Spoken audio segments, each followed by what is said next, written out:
Doctor NTPS యాజమాన్య నిర్లక్ష్య వైఖరితో స్థానికంగా ఉన్నటువంటి లారీల యాజమాన్లకు బూడిద లోడింగ్ ఇవ్వకుండా జెన్కో యాజమాన్యం అన్యాయం చేస్తోందని లారీ యూనియన్ అసోసియేషన్ వారు ఆరోపించారు. ఎన్టీపీఎస్ వారి బూడిద చెరువు ద్వారా స్థానికంగా ఉన్నటువంటి టిప్పర్ లారీల యజమానులకు, డ్రైవర్లకు బూడిద రవాణా ద్వారా ఎన్నో కుటుంబాలు ఉపాధి పొందుతున్నారు. అటువంటి బూడిద చెరువును ప్రైవేటు కంపెనీల వ్యక్తులకు తక్కువ రేటుకే కట్టబెడుతున్నారని, స్థానికంగా ఉన్నటువంటి లారీల వారికి మాత్రం ఎక్కువ రేట్లకు అమ్మడానికి టెండర్లు పిలిచారన్నారు. బూడిద కాలుష్యం మాకు, దాని నుండి సంపద బయట వ్యక్తులకు అని ప్రశ్నించారు. ఈ నోటిఫికేషన్ ద్వారా టెండర్ అనేది ఖరారు చేశారు. ఇది ఒక బోటకు నోటిఫికేషన్. ఇది కేవలం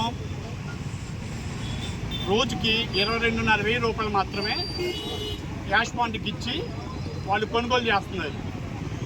3 రూపాయలకి ఎన్టీపీఎస్ కాంట్రాక్టర్కి ఇస్తే మాకు 150కి అని చెప్పి ఫైనల్ చేశారు రేటు. అదేవిధంగా రోజుకి 22,500 వాళ్ళు అమ్మడానికి సిద్ధంగా అయ్యారు. అంటే మేము వాళ్ళకంటే కోరిన ₹1 ఎక్స్ట్రానే ఇస్తాం, మీరు మాకు ఇస్తారా టెండర్లో? వీళ్ళందరి తరపున మేము మాట్లాడతాం, వీళ్ళందరి తరపున మేము టెండర్లు వేస్తాం, మాకు ఇస్తారా? ఇది ఒక సూట్ కేస్ కంపెనీ.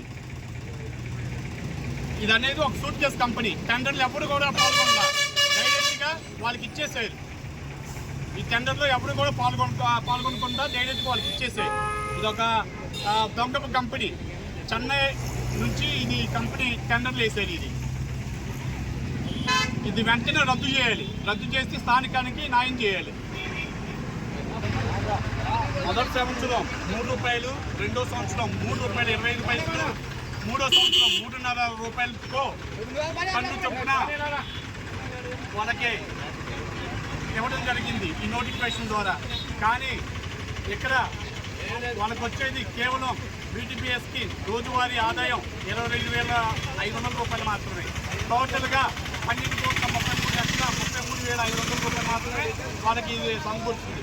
కానీ 150 కోట్లు టెండర్ అని చెప్పి బోటకు నోటిఫికేషన్ తయారు చేసి ఈ నోటిఫికేషన్ ద్వారా వాళ్ళకి టెండర్ అనేది ఖరారు చేశారు. దీని వెంటనే ఈ టెండర్ని రద్దు చేయాలి.